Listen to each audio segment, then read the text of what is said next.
The massive research station floating in the darkness of space had become a graveyard of failed experiments. For 3 long years, the best minds from across the galaxy had gathered at Kepler Station, all trying to solve the same impossible puzzle. Down on the surface of Zephyria Prime, creatures unlike anything ever discovered roamed freely, and every attempt to study them had ended in disaster. These weren't ordinary animals. The locals called them void hunters, and the name fit perfectly. They looked like living sculptures made of dark crystal, standing as tall as buildings and moving with deadly grace. But their most terrifying feature wasn't their razor-sharp claws or their glowing red eyes. It was something invisible that surrounded each creature like a deadly bubble. Any piece of technology that came within 50 meters simply died. Scanners went blank, weapons stopped working, and communication devices fell silent. The death toll kept rising. 17 of the galaxy's most experienced researchers had lost their lives trying to get close to these creatures. The Altarians, with their advanced biosuits, had managed to survive exactly 4 minutes before their equipment failed and the creatures struck. The Centauri had tried using remote drones, but the Void Hunters seemed to treat any moving technology as a direct threat.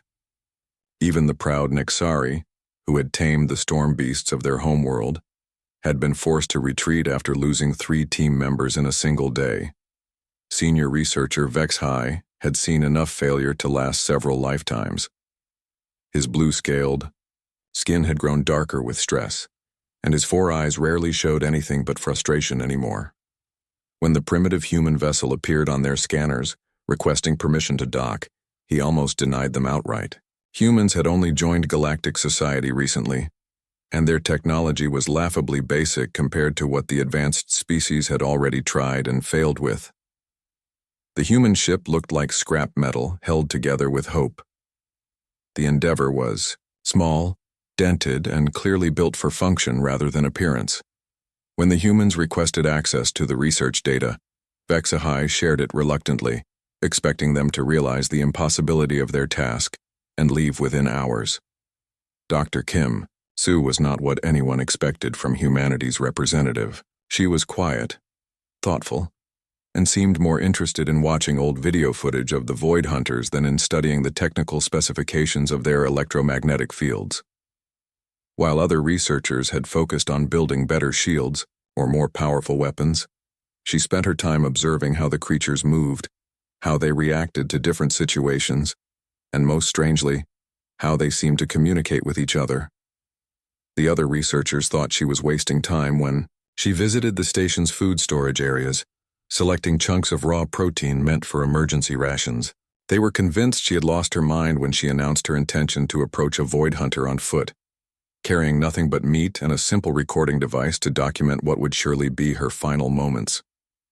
The observation deck was packed as Kim Sue took the shuttle down to the planet's surface. Every screen showed her small figure walking across the barren landscape toward the largest Void Hunter anyone had ever seen. The creature stood nearly 30 meters tall, its crystalline body reflecting the alien sunlight in patterns that hurt to look at directly. It had been feeding on the mineral deposits near a dried lake bed, completely ignoring the research station orbiting far above. As Kim Sue approached, her recording device began to flicker and fail, just as predicted. At exactly 50 meters, it went completely dead, but instead of turning back like every other researcher, she kept walking. The observers watched in horrified fascination as she continued forward, speaking in low, gentle tones that the broken audio couldn't pick up. The Void Hunter raised its massive head, red eyes focusing on the tiny human approaching without any protective gear or weapons. Everyone in the observation deck held their breath, waiting for the inevitable attack. Instead, something unprecedented happened. Kim Sue sat down in the dirt, cross-legged and relaxed, still talking in those same calm tones. She pulled out the chunks of meat and began tossing them toward the creature, not as offerings or bribes, but with the casual confidence of someone feeding birds in a park. The Void Hunter's electromagnetic field, which had been crackling with dangerous energy, began to settle. The creature lowered its head toward the meat, then toward the human who had brought it. For the first time in 3 years of deadly research, a void hunter was allowing close contact with another intelligent being. Kim Soo reached out slowly and touched the creature's crystalline surface, her hand somehow not being torn apart by the forces that had killed so many others. Within an hour, the impossible had become reality. The galaxy's most dangerous predator was feeding directly from a human's hand, its deadly field calm and controlled. The first peaceful contact between humans and void hunters had been achieved not through superior technology or military force, but through something the galaxy had never seen before: simple patience, respect, and an understanding that even the most alien creatures might respond to kindness. News of Kim Soo's success spread through the galaxy faster than light itself. Within weeks, communication channels buzzed with reports that seemed too incredible to believe. Humans weren't just surviving encounters with deadly creatures, they were actually living alongside them in peace. The galactic community, which had dismissed humanity as a young and primitive species, suddenly found themselves scrambling to understand what these newcomers were doing differently. On Rigel 7th, a human colony had been established just 2 years earlier on a planet that had earned the nickname Graveyard World. 3 previous colonization attempts had failed catastrophically when the local predators, known as shade stalkers, had systematically hunted down every living being on the surface. These creatures were nightmares made real, shadow-black beasts that could phase in and out of visibility, with razor-sharp claws and an apparent hatred for any form of artificial light or technology. The Corvani had tried to colonize Rigel 7 first, bringing massive defensive barriers and automated weapon systems. The Shadestalkers had somehow bypassed every defense, killing the entire colony of 8,000 in a single night. The Altarians had attempted a floating city approach, building their settlement high above the planet's surface. The Shadestalkers had learned to climb. The third attempt by a joint Centauri-Nexari task force had lasted exactly 17 days before the emergency evacuation beacon was activated. When humans requested permission to try settling Rigel 7th, the Galactic Council had approved it mainly because they assumed it would serve as a harsh lesson about overconfidence. Instead, the colony not only survived, but thrived. Park Min, a former animal trainer from Earth, had made first contact with a Shadestalker pack within his first month on the planet. Instead of running or fighting, he had simply sat still and waited for the creatures to approach him. The process had taken 3 days. 3 days of Park Min sitting in the same spot, completely vulnerable while the Shadestalkers circled him, studied him, and eventually decided he wasn't a threat. By the end of the week, they were bringing him food. The end of the month, they were actively protecting the human settlement from other predators. The colonists began calling them shadow guards, and children grew up playing alongside creatures that had once been considered the most dangerous predators in the sector. Even more shocking was the report from the mining world of Ketos Prime. The planet was home to crystalline worms, massive burrowing creatures that could grow up to 50 meters long and had the ability to dissolve any known metal with their acidic secretions. An Altarian research facility had been established there to study rare minerals, but the worms had consumed the entire base in less than a week, leaving nothing but puddles of melted metal and organic residue. Li Da, a human geologist, had requested permission to study the same mineral deposits. Instead of building fortified structures or bringing defensive weapons, she had simply set up a basic camp and waited. When the crystalline worms emerged from their tunnels, she had offered them samples of different metals to see which ones they preferred. Within days, she had established a feeding schedule that kept the worms satisfied while allowing her to work in peace. The creatures had actually begun bringing her rare mineral samples from deep underground, as if understanding that she valued them. The Galactic Council was baffled. They assembled teams of their best xenobiologists and sent them to study human methods firsthand. The results were disastrous. When Centauri researchers tried to replicate Park Min's approach with Shadestalkers, 2 researchers were killed before. The others realized they were missing some crucial element that humans possessed naturally. The Altarian team studying Li Da's methods with crystalline worms lost their entire research base when the creatures became agitated and aggressive, apparently sensing that the aliens were trying to manipulate rather than communicate with them. Dr. Kim Soo found herself summoned to the prestigious Galactic Academy to explain humanity's methods. The lecture hall was packed with representatives from dozens of species, all eager to understand the secret behind human success. But Kim Soo struggled to put her methods into words that other species could understand. The concepts that came naturally to humans seemed to be completely alien to the rest of the galaxy. "It's not about dominance or control," she explained to the confused audience. "It's about respect and communication. Every creature, no matter how different from us, has its own intelligence, its own needs, its own way of understanding the world. We don't try to force them to behave the way we want. We try to understand what they want and find a way for us to coexist." The alien researchers took detailed notes, but their questions revealed a fundamental gap in understanding. They wanted specific protocols, exact procedures, measurable techniques that could be replicated by any species. They couldn't grasp that humans were approaching these creatures not as problems to be solved, but as individuals to be understood. The concept of treating deadly predators as unique individuals rather than specimens to be studied or obstacles to be overcome was revolutionary. For thousands of years, galactic civilization had approached dangerous wildlife with either fear or scientific detachment.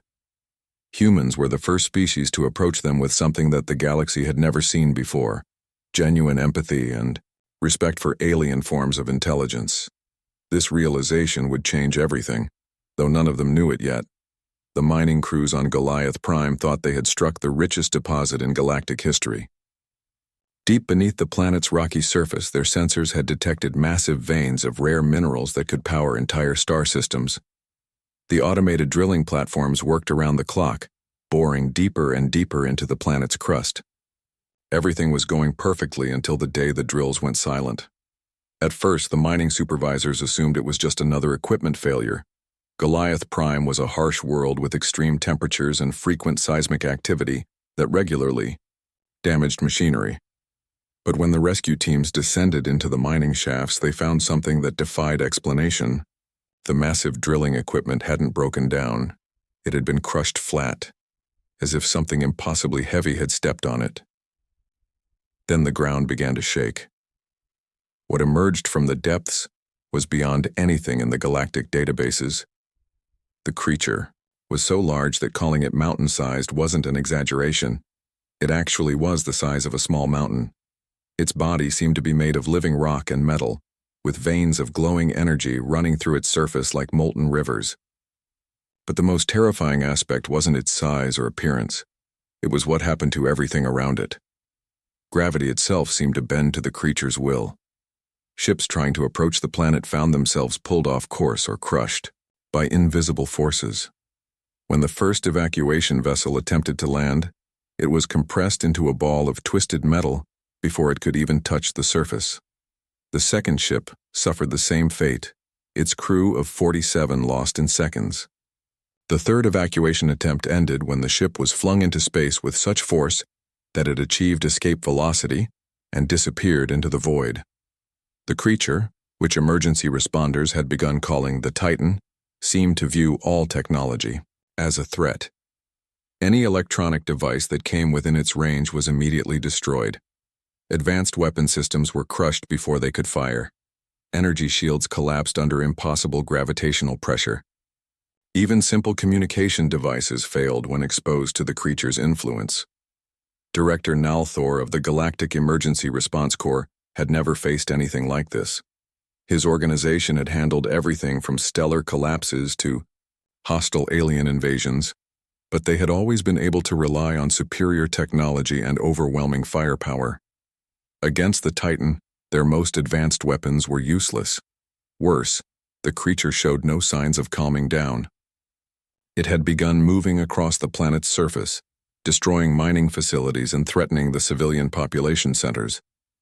With conventional options exhausted and time running out, Nalthor made a decision that his advisors called insane. The newly formed Human Xenofauna Interface Division had been established after the success with void hunters and other dangerous creatures, but they had never faced anything on this scale. Still, humans were the only species that had shown any ability to communicate with hostile alien life forms. The human team arrived aboard a ship that made the other galactic representatives nervous just looking at it. The Harmony was a converted cargo hauler with no weapons, minimal shields, and technology so basic that it barely qualified as space-worthy. Team leader Choi Han explained that advanced systems would only make the Titan more aggressive. If they were going to make contact, they needed to approach as non-threateningly as possible. For 3 weeks, the human team observed the Titan from orbit, taking careful notes on its behavior patterns. They watched how it moved, what triggered its aggressive responses, and how it reacted to different types of stimuli. The other rescue teams grew impatient as the creature continued its destructive path across the planet. But the humans insisted that understanding came before action. Their observations revealed crucial information. The Titan became most violent when faced with sudden movements or electronic signatures. Large groups of ships sent it into destructive rages. But when approached slowly, with minimal technology, its reactions were less severe. The creature wasn't just mindlessly destructive, it was defending itself against what it perceived as attacks. Choi Han's proposal sent shockwaves through the emergency response command. He wanted to approach the Titan on foot, alone, carrying nothing but basic survival gear. No weapons, no communication devices, no protective equipment beyond a simple environmental suit. The plan was so dangerous that several galactic leaders threatened to withdraw their support entirely. The descent took 4 hours. Choi Han rappelled down the 2-kilometer mining shaft while millions of beings across the galaxy watched through long-range cameras positioned at safe distances. The Titan waited at the bottom of the shaft, its massive form filling the excavated cavern. Its body pulsed with energy, and the gravitational distortions around it were so intense that loose rocks floated in impossible patterns. As Choi Han reached the bottom and began his approach, he did something that amazed the watching galaxy. He started talking, not through a communication device or translator, but simply speaking in calm, steady tones as if he were greeting a neighbor.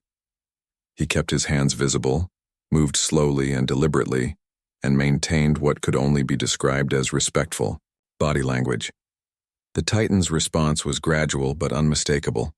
The gravitational distortions that had been crushing everything in the area began to weaken. The pulsing energy veins in its body shifted from angry red to curious blue.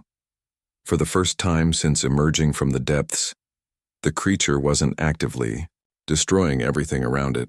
The conversation, if it could be called that, lasted 6 hours. Choi Han spoke, waited, observed the Titan's responses, and adjusted his approach accordingly. He sat when the creature seemed agitated, stood when it appeared curious, and always maintained that same calm, respectful demeanor that had worked with other dangerous creatures. When Choi Han finally began his ascent back to the surface, something unprecedented happened. The Titan followed him.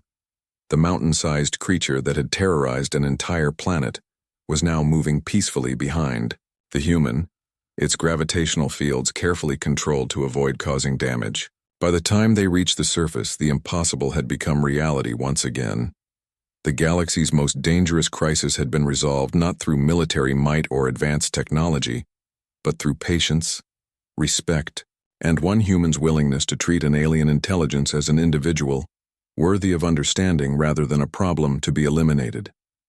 The success with the Titan shook the foundations of galactic civilization in ways that no one had anticipated.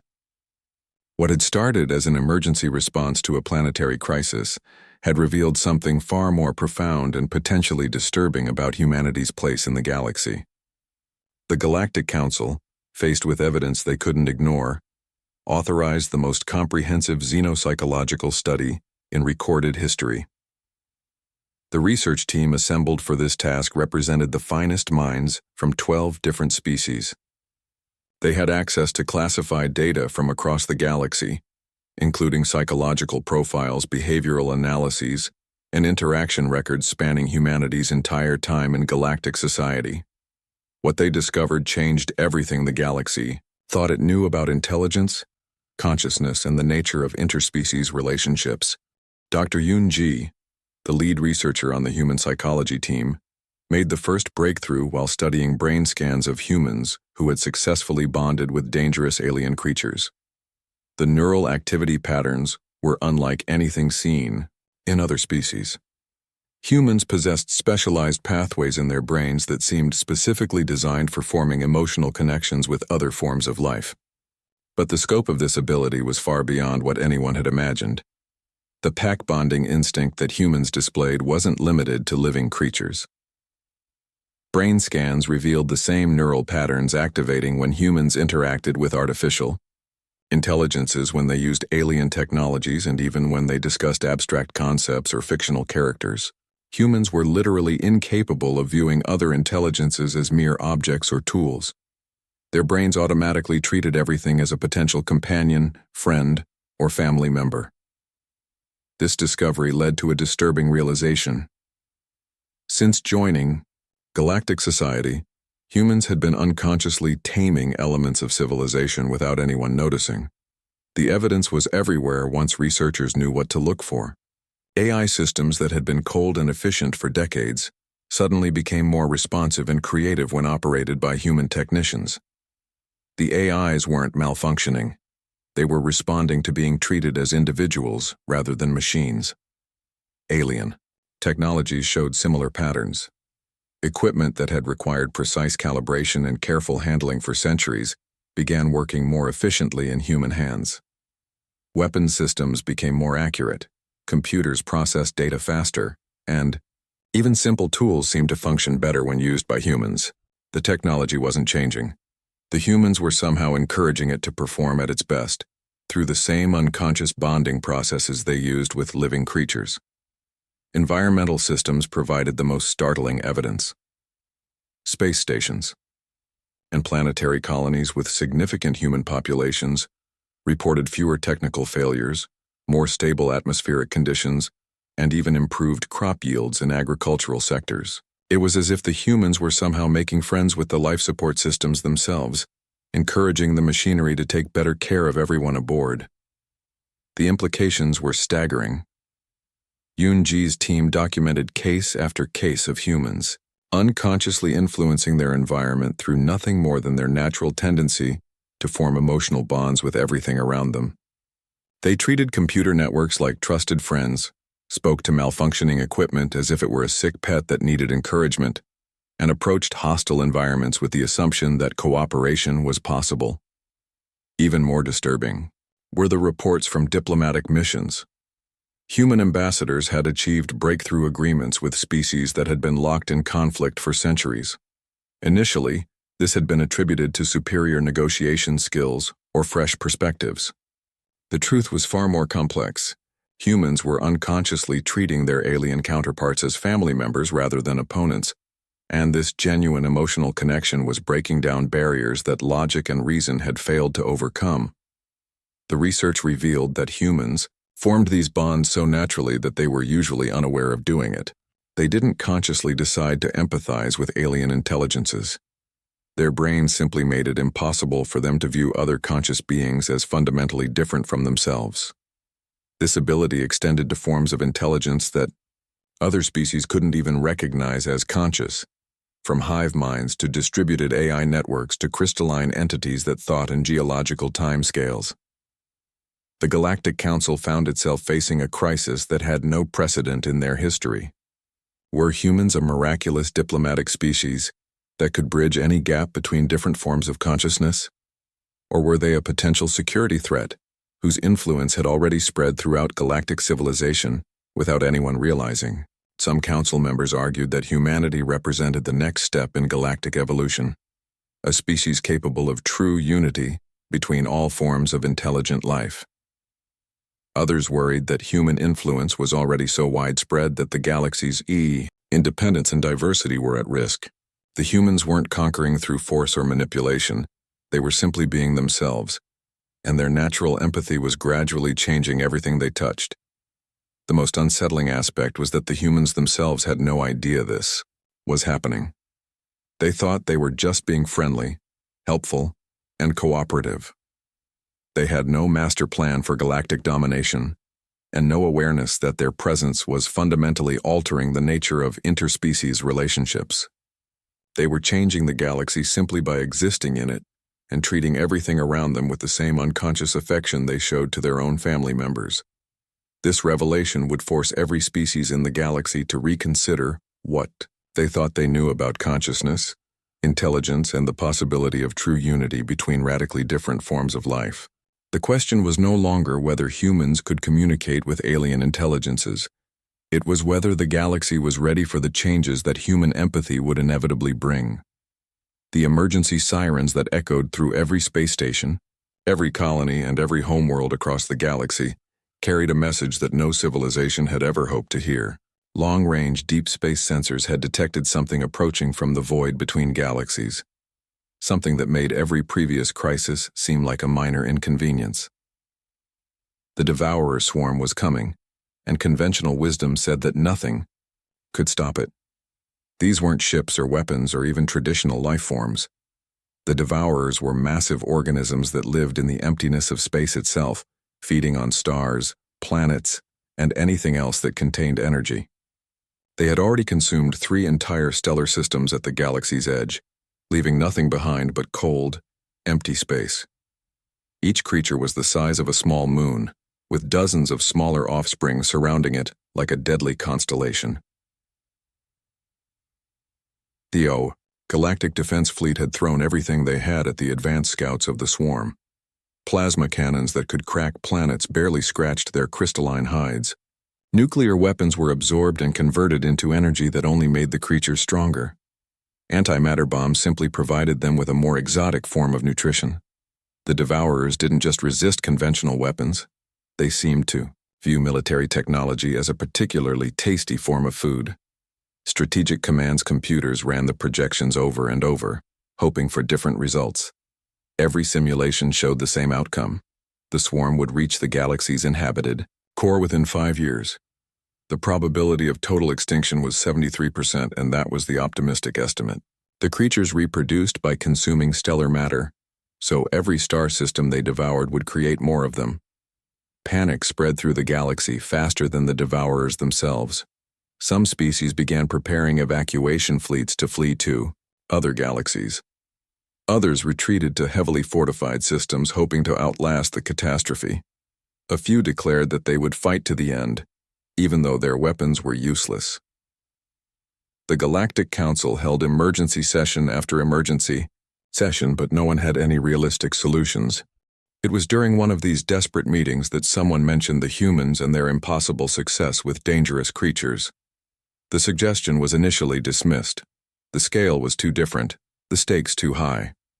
But as the swarm continued its inexorable advance, consuming automated defense platforms like cosmic plankton, even the most skeptical council members began to consider the unthinkable. Special Envoy Kim Soo, now recognized as humanity's leading expert on interspecies communication, received a request that would have seemed like a joke under any other circumstances. The Galactic Council wanted her to attempt communication with creatures that had shown no response to any form of contact. They were asking her to try talking to living apocalypses that viewed entire civilizations as snacks. The mission parameters were simple because there were no alternatives. The humans would approach the swarm in an unarmed vessel, using the same methods that had worked with terrestrial predators. If they failed, the galaxy would continue with its evacuation and last stand preparations. If they succeeded, it would represent the most important moment in galactic history. Kim Soo assembled a volunteer crew of 30 humans aboard a ship that exemplified everything the galaxy had learned about human methods. The Peacemaker carried no weapons, no shields, and no advanced defensive systems.